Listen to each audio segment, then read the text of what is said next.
গতকালকে আমাকে ফোন করেছিলেন আরামবাগ টিভির শফিকুল, বিজেপি পন্থী, হিন্দুত্ববাদী এবং ব্রাহ্মণ্যবাদী বলে যাদেরকে জানি সেই শফিকুল আমাকে ফোন করে আজকের সময়টা সম্পর্কে কিছু ইন্টারভিউ নিয়েছে এবং শুভেন্দু অধিকারী সম্পর্কে বা গত পরশুদিন অভিষেক বন্দ্যোপাধ্যায়কে যেভাবে আক্রমণ করেছে এটা নিয়ে একটা ইন্টারভিউ নিয়েছে। বেশ কিছু ভালো ভালো প্রশ্ন, ভালো ভালো কথা ছিল, যেগুলোর সঙ্গে আমি যুক্তি দিয়েছি যে শুভেন্দু অধিকারীকে কেন আমি জুতো মারবো বলেছি, তার কারণ কি। তার কারণ শুভেন্দু অধিকারী 3 দিন বিভিন্ন প্রেসকে জানিয়েছিল, একদিন প্রেস কনফারেন্স করে আমি 50,000 লোক নিয়ে গিয়ে মুর্শিদাবাদে দাঙ্গা লাগিয়েছি ইত্যাদি, এবং যা সম্পূর্ণ মিথ্যা, এবং আমার বিরুদ্ধে এনআইএ হয়েছে, এফআইআর হয়েছে ইত্যাদি। তার লজিক কেন আমি বলেছি সেটা আমি ব্যাখ্যা করেছি। দ্বিতীয়ত, সিএএ সম্পর্কে শুভেন্দু অধিকারী ডিলিট ডিপোর্ট সম্পর্কে যা বলছেন এবং সত্যি সত্যি যেটা আইন সেটা তিনি ভুল বলছেন, তিনি জানেন না। কারণ 2014 উনি বলছেন 2024 পর্যন্ত যারা হিন্দু, বৌদ্ধ, খ্রিস্টান, জৈন, পার্সি, শিখ এরকম তারা মুক্তি পাবে, তাদের কোনো চিন্তা নেই, এরকম কোনো আইন হয়নি। তিনি বলছেন ওই 2024 পর্যন্ত যারা সিএ আওতা বলে কিছু হয় না, সিএ 2014 পর্যন্ত, এবং ইমিগ্রেশন এবং ফরেনার্স অ্যাক্ট অনুযায়ী অবৈধ অনুপ্রবেশকারীতে হিন্দু মুসলমান বলে কিছু নেই। আলটিমেটলি হিন্দু ভাইদের, হিন্দু উদ্বাস্তুরা সকলেই শেষ হয়ে যাবে কিছুদিনের মধ্যে।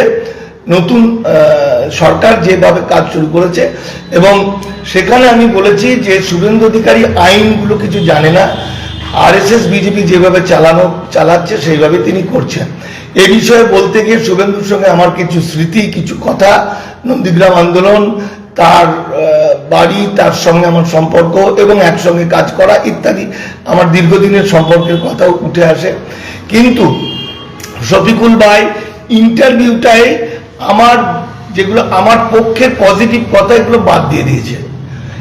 এই ধরনের ইন্টারভিউতে কখনো এডিট করা যায় বলে আমার জানা নেই, এবং তাতে অবশ্যই আসলে আজকের যারা শফিকুল বা এরা তো সত্যি সত্যি সেই সাংবাদিক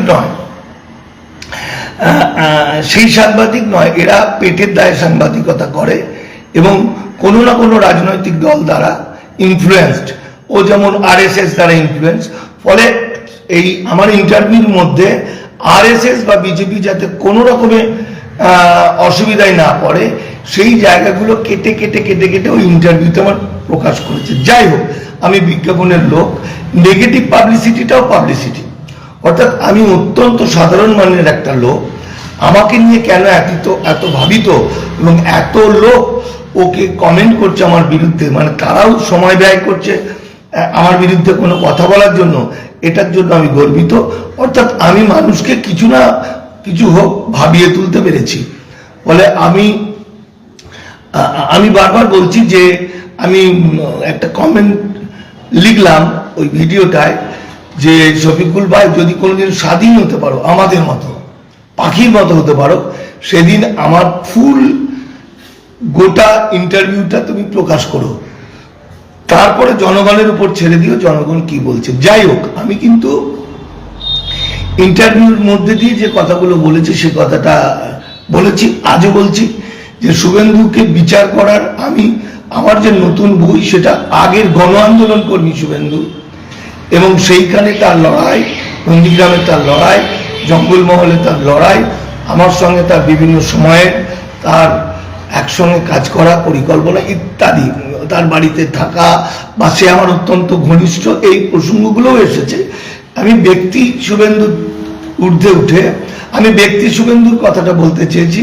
এবং গণ আন্দোলন, পৃথিবীতে গণ আন্দোলনের কোনো মানুষ কোনোদিন খারাপ হতে পারে না, গণ আন্দোলনটাই তাই। গণ আন্দোলন যারা মানুষকে ভালোবাসে, যারা ভালো মানুষ, যারা যুক্তিবাদী, তারা গণ আন্দোলনের সঙ্গে যুক্ত হয়। যারা মানবিকতা যাদের আছে, যারা নৈতিকতা বিশ্বাস করে। কিন্তু এই শুভেন্দু সেই শুভেন্দু নয়। এই শুভেন্দুকে কন্ট্রোল করে কেন্দ্রের হিন্দুত্ববাদী বিজেপি আরএসএস সরকার। এই ধরনের বিভিন্ন গুরুত্বপূর্ণ কথা উঠে এসছে ইন্টারভিউতে।